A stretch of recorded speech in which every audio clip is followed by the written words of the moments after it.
예수님과의 캠핑. 드디어 예수님과 함께하는 캠핑을 시작하도록 하겠습니다. 여러분, 성경 산맥은 성경의 처음과 끝이 한 맥으로 이어져 있다는 의미입니다. 그 맥을 따라 걷는데 지금까지 우리와 캠핑을 한 12명의 성경 인물들을 포함해서 많은 사람들이 가리키던 그분을 만납니다. 저는 이번 통독을 하면서 어느 때보다도 예수님을 가리키는 예언들이 눈에 많이 들어왔습니다. 그리고 하나님이 세우신 이스라엘이 흔들리던 이사야 때부터 포로로 끌려가던 시기에 쏟아내셨던 예언자들을 만나면서 저는 끊임없이 예수님을 생각했습니다. 마지막 말라기 때 거의 절정이었던 것 같습니다. 그분이 이제 곧 오신다. 메시아 캠핑이라는 제목의 설교를 시작하겠습니다. 첫 번째, 작은 자에게 하나님의 나라를 세우게 하십니다. 베드로는 누가 봐도 예수님의 첫 번째 제자였습니다. 그리고 제자들의 리더였습니다. 예수님이 인정하고 사람들도 인정한 수지자는 베드로였습니다. 오늘 함께 읽었던 본문은 예수님이 십자가에 달려 죽으시고 다시 부활하신 이후의 모습입니다. 예수님은 부활하셔서 여인들에게 나타나셨습니다. 제자들에게도 나타나셨습니다. 모인 자리에서는 2번이나 나타나셨습니다. 그리고 그때 예수님이 이전과 다른 점을 보여주셨습니다. 문이 잠겨 있는데 들어오십니다. 2번 나타나실 때 모두 그렇게 나타나셨습니다. 부활하신 예수님이 다른 기적들도 보여주셨습니다. 그러나 오늘 본문을 보면 제자들의 리더인 베드로는 예수님과 함께 하고 있지 않는 것이 확실합니다. 시몬 베드로가 나는 물고기 잡으러 가노라 하니 그들이 우리도 함께 가겠다 하고 나가서 배에 올랐으나 그날 밤에 아무것도 잡지 못하였더니 십자가와 부활 사건 이후 여기저기 복음을 힘있게 전파할 타이밍에 제자들은 물고기를 잡으러 바다에 나와 있었습니다. 심지어 그 중에는 예수님이 창에 찔리신 곳에 손을 넣었던 도마도 있었습니다. 그들의 그물에 물고기가 들어오지 않았습니다. 무엇을 해도 안 되는 무거워져 가는 상황이었습니다. 이전에 예수님과 함께 했던 모든 시간과 전혀 무관하게 살아가고 있었습니다. 그런데 오늘 본문에서 해결됩니다. 그 시작은 바로 예수님이 베드로를 찾아오신 것입니다. 작정하고 오셨습니다. 그 후에 예수께서 디베랴 호수에서 또 제자들에게 자기를 나타내셨으니 나타내신 일은 이러하니라. 주께서는 여러분을 포기하지 않으십니다. 찾아가십니다. 오늘도 이곳에 찾아오셨고 내일도 찾아가실 것입니다. 여러분이 비록 건강한 모습이 아니어도 주님 앞에 당당한 모습이 아닐지라도 주님은 찾아오십니다.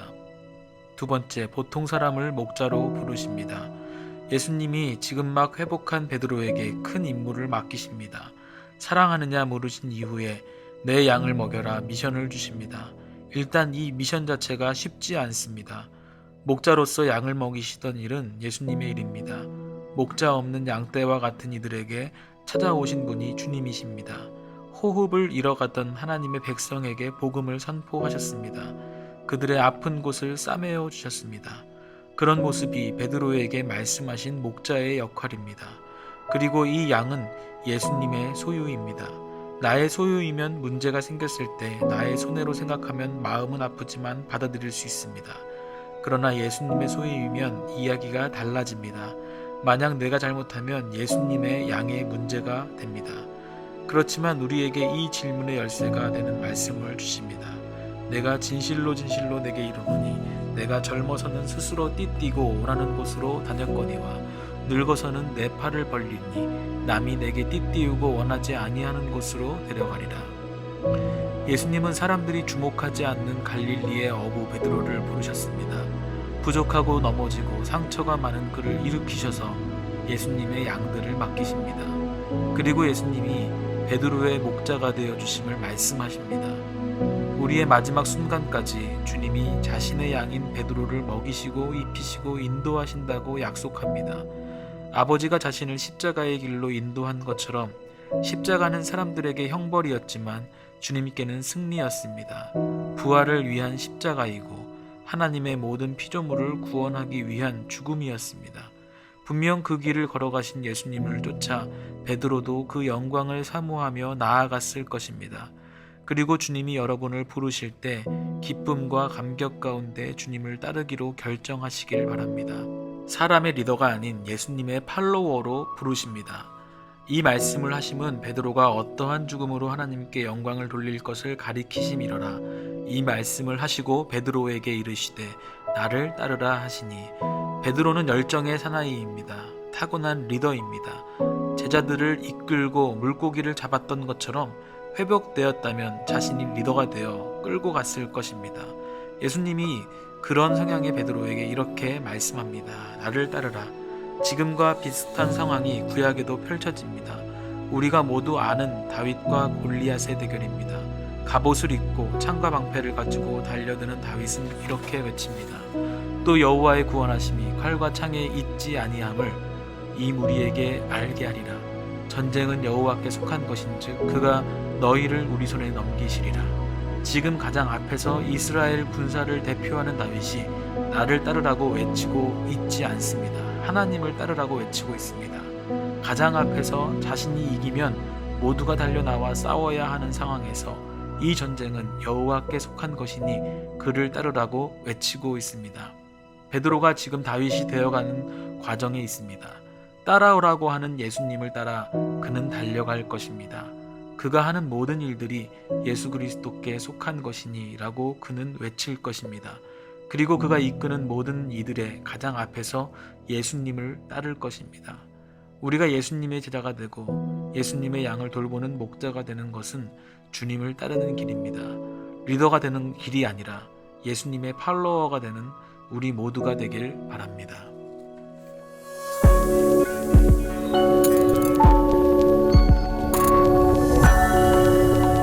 14번째 깃발 강의입니다.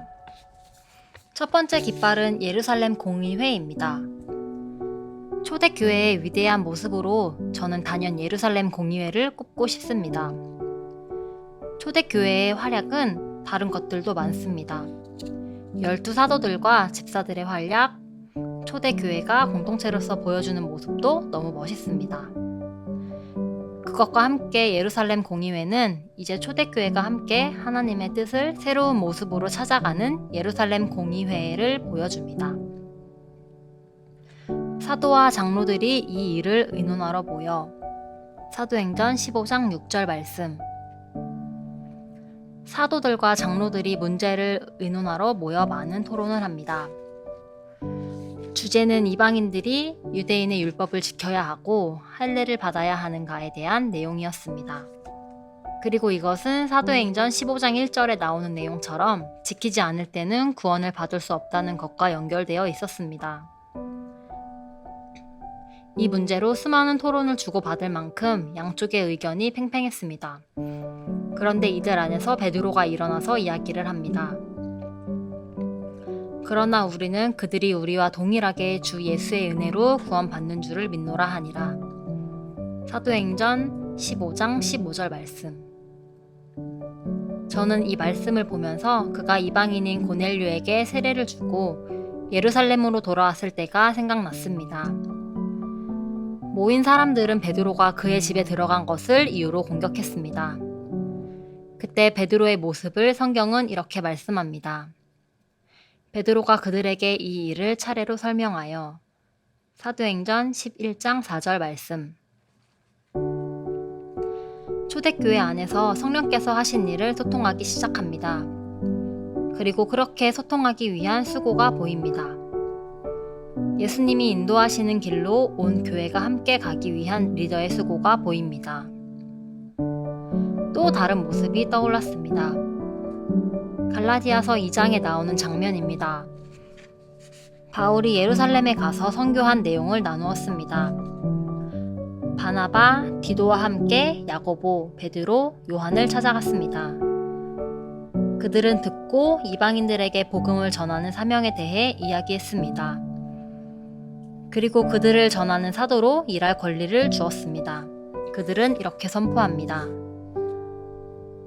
또 기둥같이 여기는 야고보와 게바와 요한도 내게 주신 은혜를 알므로 나와 바나바에게 친교의 악수를 하였으니 우리는 이방인에게로 그들은 할례자에게로 가게 하려 함이라. 갈라디아서 2장 9절 말씀. 하나님의 뜻을 위한 믿음의 길을 정하는 이들의 소통이 정교해지고 틀이 잡히기 시작합니다. 그러기 위해 말하는 수고와 듣는 수고가 이들에게 쌓이기 시작합니다. 그리고 이들이 예루살렘 공의회에서 중요한 구원론에 대해 결정을 할 때 수고가 빛을 발하기 시작합니다. 토론을 하되 이들은 잘 듣습니다.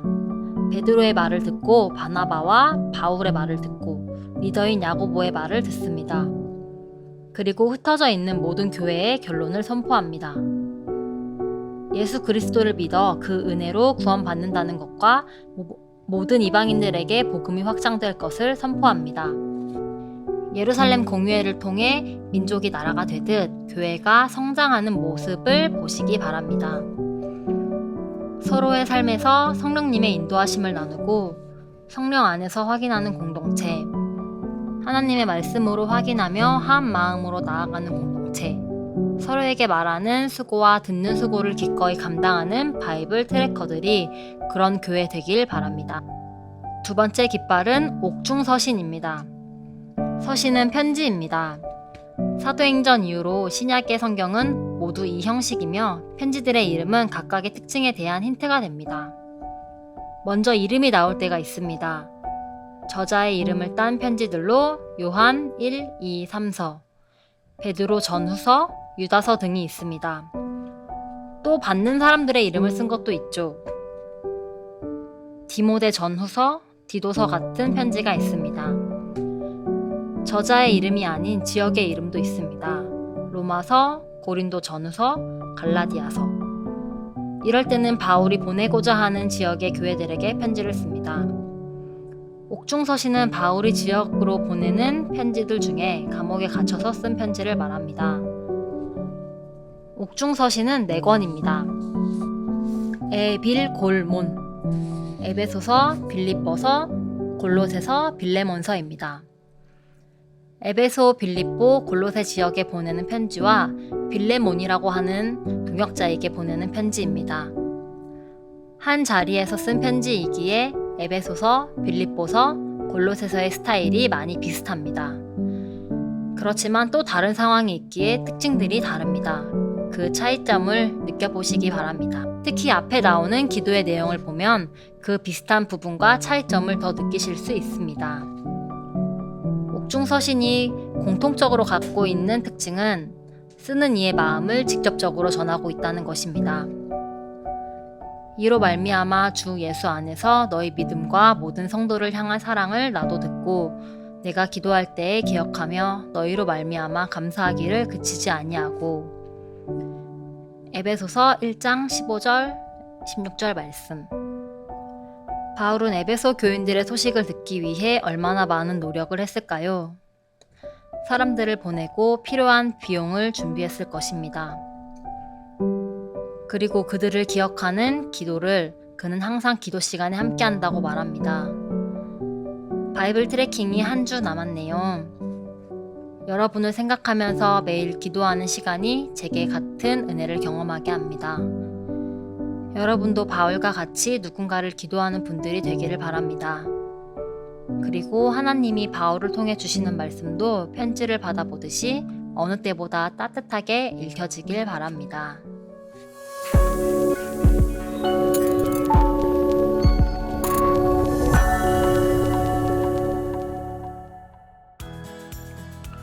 (14주차) 바이블 트래킹 본문 안내입니다. 월요일은 사도행전 10장에서 22장 바울의 세계선교 트래킹, 화요일은 사도행전 23장에서 로마서 7장 바울이 소개하는 하나님의 선물, 수요일은 로마서 8장에서 고린도전서 4장 의인의 능력 성령, 목요일은 고린도전서 5장에서 고린도후서 1장 예수님의 식탁, 금요일은 고린도후서 2장에서 갈라디아서 1장 그리스도인의 자랑, 토요일은 갈라디아서 2장에서 빌립보서 3장 예수님을 닮아가는 것.